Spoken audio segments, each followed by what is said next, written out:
So yun na nga guys, madaling araw kami umalis para umalis. Charot! Halina't samahan niyo ako papuntang Quezon Province. So yun na nga guys. Kasi once yung umaga naman, malapit na sa Quezon Province kasi hindi ko na-video na yung buong vlog. Hindi ko na-video yung buong pagpapunta mula Muntinlupa hanggang Quezon.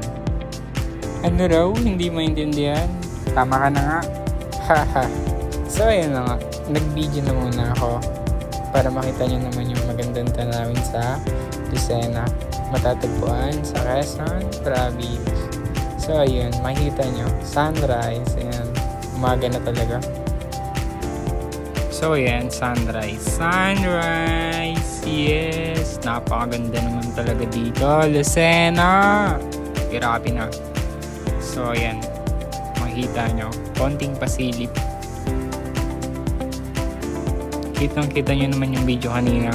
Buhay na buhay yung sikit ng araw. Orange na orange. Isa yun sa mga dahilan guys kung bakit kami madaling araw bumabiyahe at nagra-rides. At syempre naman di mawawala yung kasama ko sa pagra-rides. Ayan, si Joel at ang aking kapatid na babae. At ayan, makikita nyo si Papa. Ayan, talaga namang kumaharurot. Ayan, talaga naman.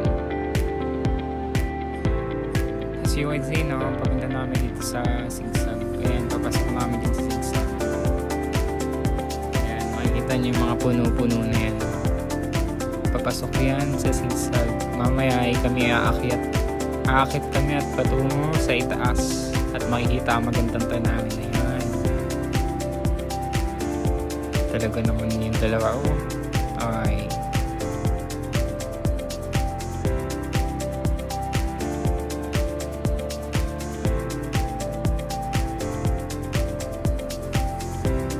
Sarap-sarap talaga bumiyahe kapag ganyan na nakikita mo. Green na green ang paligid. Ayan, syempre as you can see may mga tao rin dyan na mga magsasenyas. Yung mga taong namamalagi at nag-aalaga ng kapaligiran. Ayan, nakikita mo si Kuya Mano. Ayan, green. Yellow, green. Ayan, may mga nagsasenyas. Nakita mo nagsasenyas na, may hawak pawalis. Grabe talaga, napakasipag. Kumbaga sila dyan na ito yung umaga. Magsisimula yun ng mga alas 4. Matatapos yun ng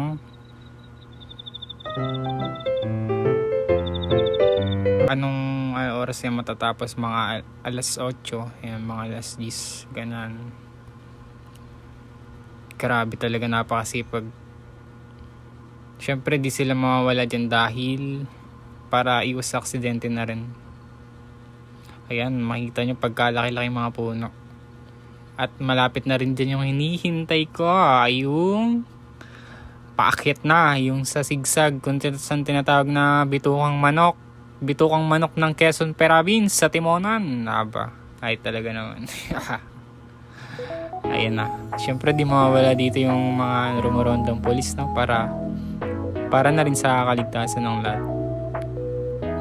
Hindi sila nawawala dyan para iwas gulo in case na may mga mangyaring kung ano-ano.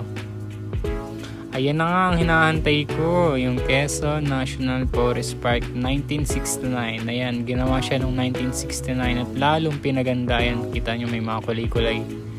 Dati nung mga 2010 wala pang mga kulay yan, pero ngayon nakikita mo na may mga kulay na, iba na. Nung huling punta dyan, mga 2012 pa. Mga inaayos pa yung daan. Kumbaga doon kami dumadaan sa bagong daan. Pero ngayon, duman kami sa luma dahil nababalitaan namin, inaayos na nga. Ayan. So ayan, makita mo, inaayos na at napakaganda na. Ayan, pagkalaki-laki mga puno. Talaga naman napakaliwalas. Ayan, makikita nyo kami, nasa taas na kami. Sa taas na kami ng Bitukang Manok ng Atimonan. Ayan, at makikita nyo may mga tumatambay rin dyan, no? Para mag picture sa magandang tanawin. Ayan, makikita mo mga bundok Bulkang Mayon. Ayan, makikita nyo sa likod guys. Ayan, isa yun sa mga hinihintuan dito ng mga riders para mag picture, mag selfie. Ayan, kita mo, napasum na ako sa sobrang ganda talaga naman. makakalimutan mo yung mga problema kapag makita mo lang yung mga ganyang tanawin. At ngayon ay tutungo na kami paliko dito sa magubat-gubat na daan kung saan pababa na. Ayan, pababa na kami guys. Ayan, may mga paganyan-ganyan pa ako niyan. Para naman makita niyo yung mga paligid, kapaligiran na maganda talaga. Ayan, para nasa ibang bansa lang.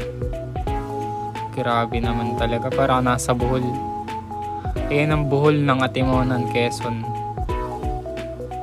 May makikita ka dyan, ganyan sa Bohol. Ayan, ganyan rin. Hindi mo na kailangan lumayo. Andito na. Dito na yung Bohol ng Atimonan, Quezon. Eme lang po. At ayun na, at kami ay malapit-lapit na rin sa aking tirahan, sa aming bahay, kung saan ako lumaki at saan ako namulat. Ayan. Dito na kami sa dagat ng bayan. Ayan. Dagat ng bayan na yun. So at ayun nga, at mga ilang minuto na lang at malapit na ako sa aking tirahan kung saan ako pinanganak, sa Barangay Buhangin, Atimonan, Quezon. Ayan. So guys, dito ako natatapusin ng vlog.